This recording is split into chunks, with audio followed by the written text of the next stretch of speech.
So today I'm reviewing a video by Russ Asare, Doing Business in Ghana, This is How to Become Wealthy in Africa.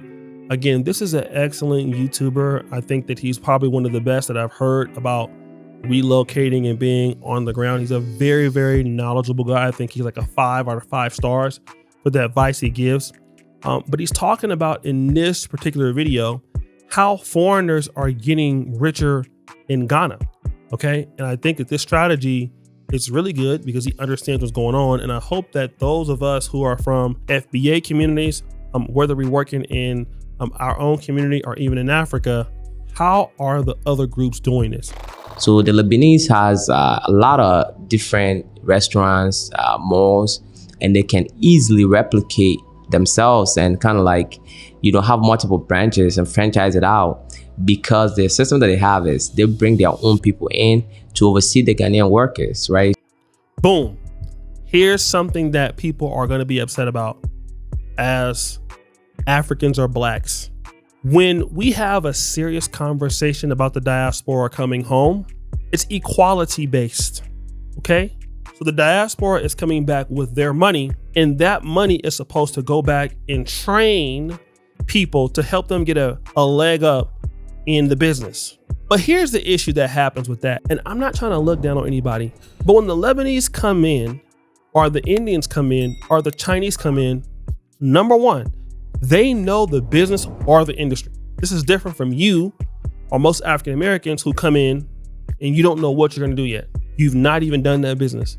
You're moving to Ghana and you don't even really know, but they know. They know this business. They're experts at it. And then what they're going to do is they're going to bring their own people in to oversee Ghanaians. Now, don't get me wrong when I say this about Ghanaians, okay? But I'm not being offensive. I do believe Ghanaians would have a big problem with African Americans bringing in our own people in to the continent or to their country to oversee them, since there is a genetic relationship. It is the year of return. We're supposed to be the same people. So we should not be treating them in the same way the Chinese or Lebanese or other people do, right?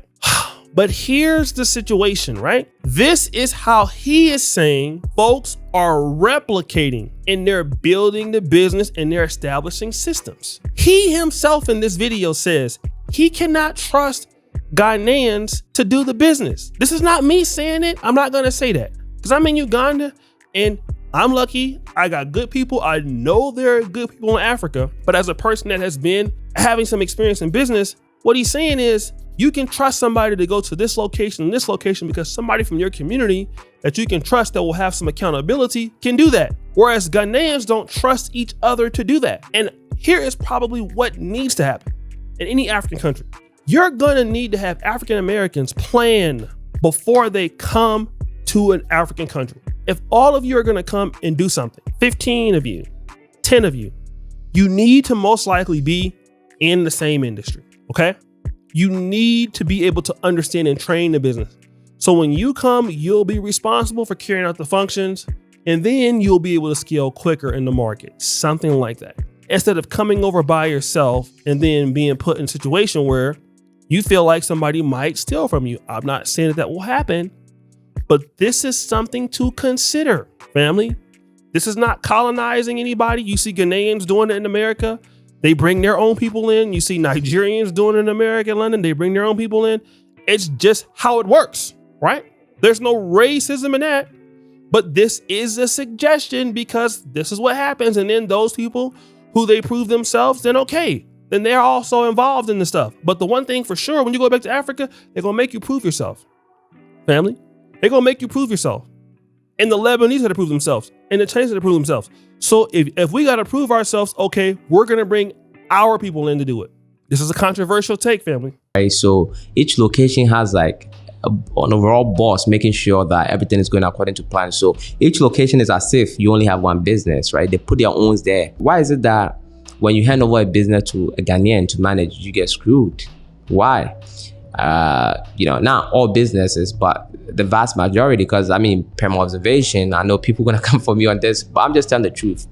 Per my observation, China Mall has multiple branches. Palace Mall has multiple branches. Honeysuckle, which is owned by Lebanese, multiple branches. There's a few Ghanaian-owned businesses that has been able to franchise itself out and be successful. It's a few. When you put a Ghanaian in charge, that's not a family. Even a family member will potentially screw you. And if he or she is not a family member, then you are more likely to get screwed, right?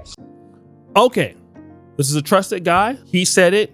I didn't say it. It's an uncomfortable truth that we got to deal with on the continent of Africa. Okay. I'm not trying to say everybody, but this is something that's a situation. He looked at businesses that are scaling and he noticed that they have their people in there. Okay. People that they trust. Now, if you can find a Ghanaian you can trust, I get it. But you need to come in with as many of those people that you can. If it's somebody from Ghana, fine. If it's Uganda, fine. But usually it might be somebody from the African American community, right? And here's another issue with that. We haven't had to do that in such a long time, like working together, sacrificing for each other. So that's kind of out of the woodworks for many of us, but this is how groups are doing it. We cannot keep coming to Africa, one family,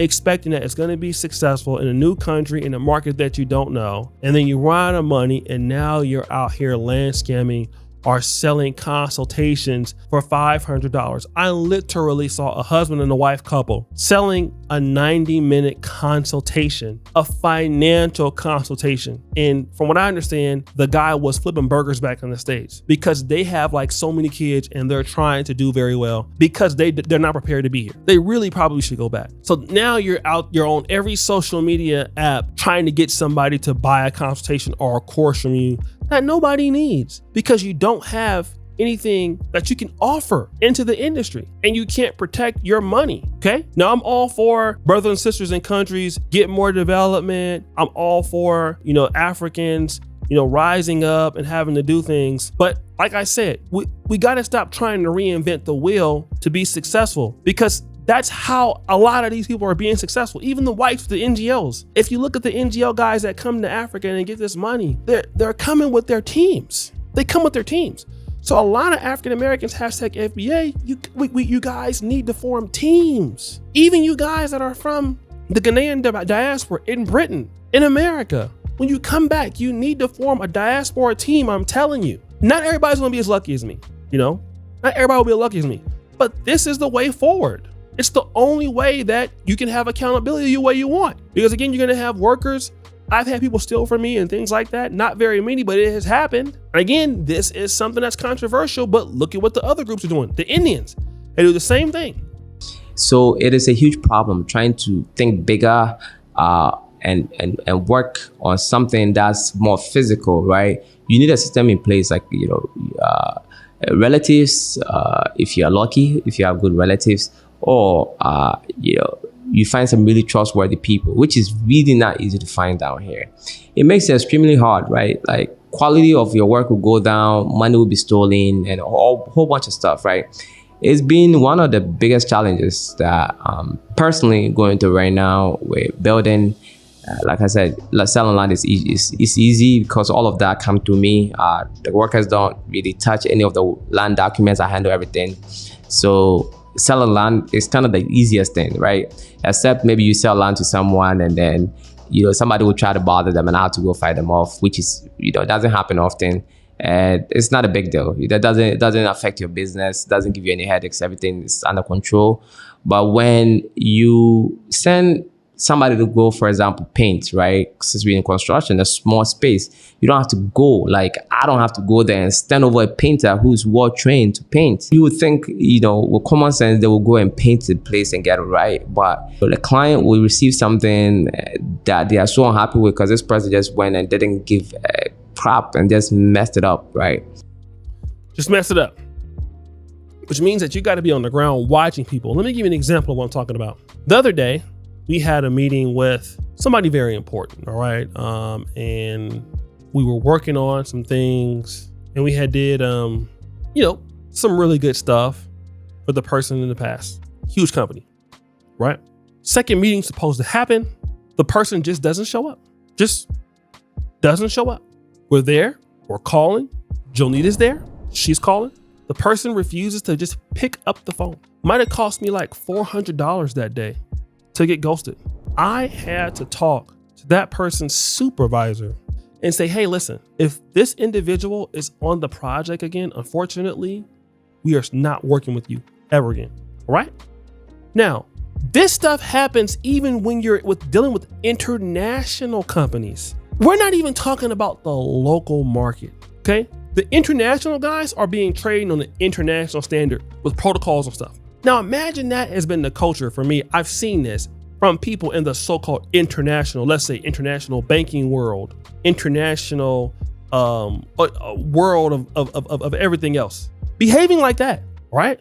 So you have to figure out that these things are going to be evident in the business, and you have to account for somebody messing up. Now you have your own people that are messing up. They're definitely going to mess up, because the more that you're doing collaborations and things like that in the value chain, they're not going to hold up their end of the bargain, and your quality of work will go down. And then they'll say, well, the Americans messed it up.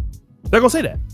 The Americans screwed it up. See, why didn't they do that? And it's really them. So you have to have your people to understand, nope, that's not right. Do it now. Why didn't you guys do it? Record it, report it immediately to their higher ups, threaten to quit. All of these things after you've already proven that you can do the work. This is what I'm saying. This is why African Americans, before you start coming to Ghana and Tanzania and things like that, like look for other people before you just get over there. If I'm in the industry, who else is going to be in the industry? And then how can we have accountability as a group, as a community? Who can solve our problems when we argue and all this other stuff? And then you have a higher chance of being successful. Then you guys can all come in and train the value chain in the business. That is the most optimal way to do this. And unfortunately, this is the mystery of the mind of a Ghanaian. I cannot wrap my mind around it, right? And these are people that are competent, that you've used, over time, that, they can, perform, but they can just 360 and that's it.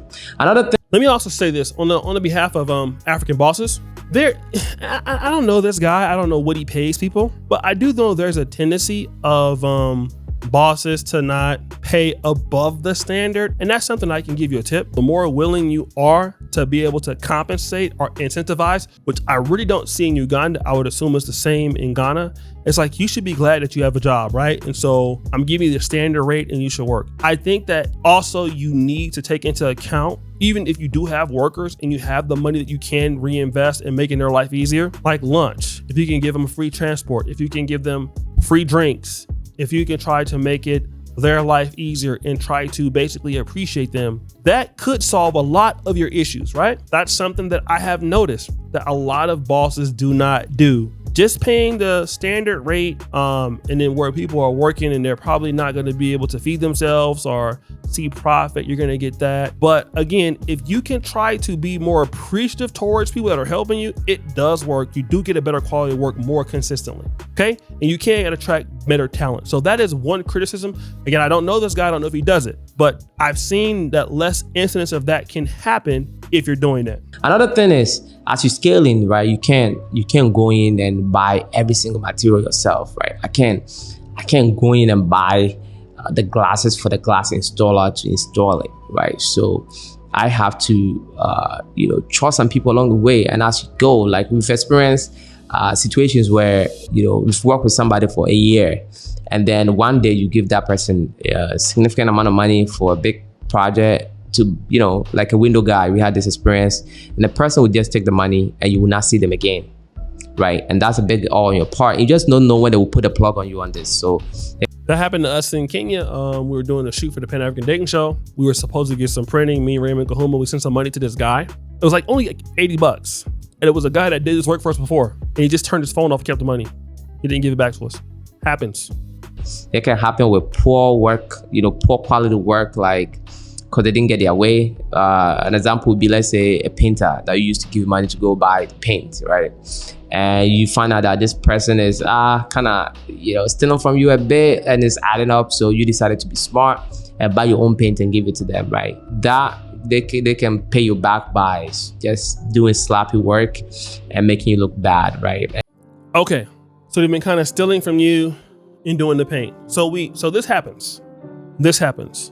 if somebody is stealing from you, and again, you're probably wondering, why don't you fire the guy? Because in Ghana is smaller than Uganda, right?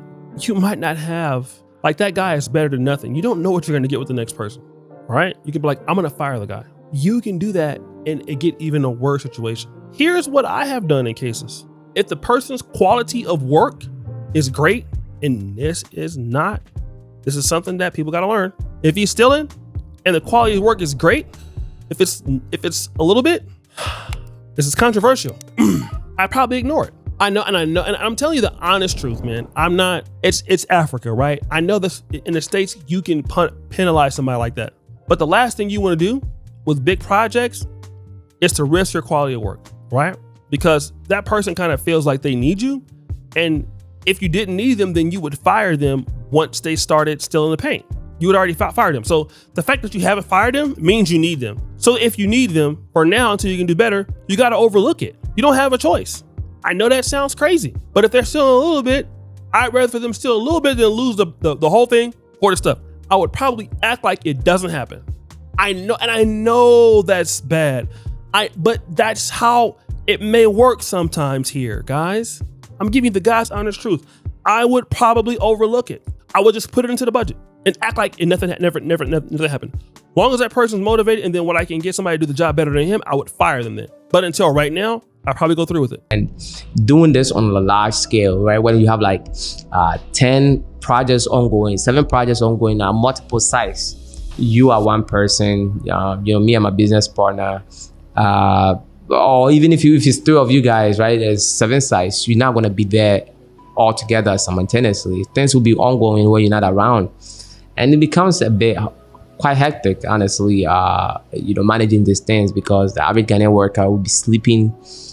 You have to catch them and fire them and keep them on their toes. The average Ghanaian worker will not care about not doing a crappy work. Like, they don't care about the work. They just care about getting paid at the end of the day, right? Because most construction workers get paid by the day. So they just care about standing there and working for the day and getting paid, and they don't care the kind of work, the quality of work that they're doing for you. And it could be brutal. I'm just being honest with you. It could be brutal. So it depends on what kind of business you want to start, right? It depends on what kind of business you want to start. And you got to think about, if you scaled it, like, not everybody thinks like me. Some people are okay with their little shop. They are making good money. There's absolutely nothing wrong with it. But I'm the kind of guy who, I do one thing, I want to make it, like, how big can we go, right? All right. So I'm going to stop it there, but I'll just say this. If people don't care, right? And I think that all of us as entrepreneurs, we have to try to make a business that somebody wants to work in. It's something that I've tried to do. I'm in Uganda, whereas, how friendly can we make it for somebody? And then ultimately it's up for the owners to make that sacrifice. But that's something that has to be looked at, especially if you're an American, right? Paying the average rate or the average price. I think that you have to come a little bit more something to the table to kind of incentivize that. I would suggest, and I haven't done this in a while, but I try to do like one-on-ones, try to address the concerns. What is the person feeling? What are their career goals? What are their objectives? What are they trying to achieve? And then trying to get that person to work and they're good, or trying to reward them. That's something that Americans can do. And that's something that we have to bring there, right? And that's how we can kind of maybe improve any industry that we're in. But the guy's an awesome YouTuber. I want you to go ahead and subscribe to him, check it out. And I thought this was very good. He's excellent. We're out. Peace.